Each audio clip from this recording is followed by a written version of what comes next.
In this video, I'm gonna teach you how to connect a microphone to Logic Pro. It's a very easy process, so make sure to follow along. Regardless of which microphone type you have, I'm gonna showcase how you can connect and set it up inside of Logic Pro. To do this, first you must ensure that the microphone is connected to the platform where you are running Logic Pro. An example, of course, would be a PC. So, first, establish a connection. There are plenty of different connection types. I've chose 3 examples that are very popular: XLR, USB, and USB-C.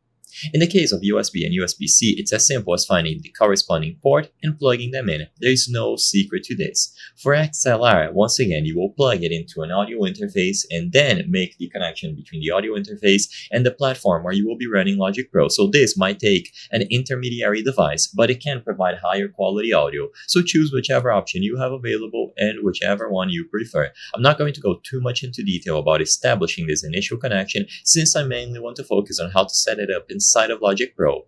Once you have the microphone connected to the platform, open Logic Pro, go to the settings or preferences, and then look for the audio category, which should be the second one, immediately after general.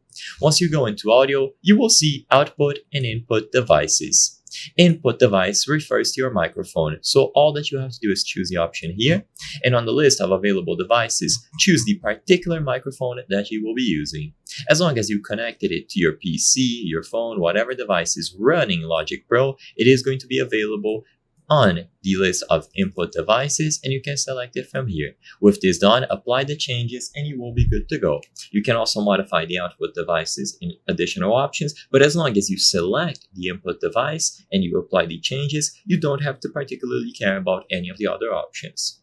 I hope I was able to help you on how to connect microphone to Logic Pro. If this video helped you, please be sure to leave a like and subscribe for more very easy tips. Thank you for watching.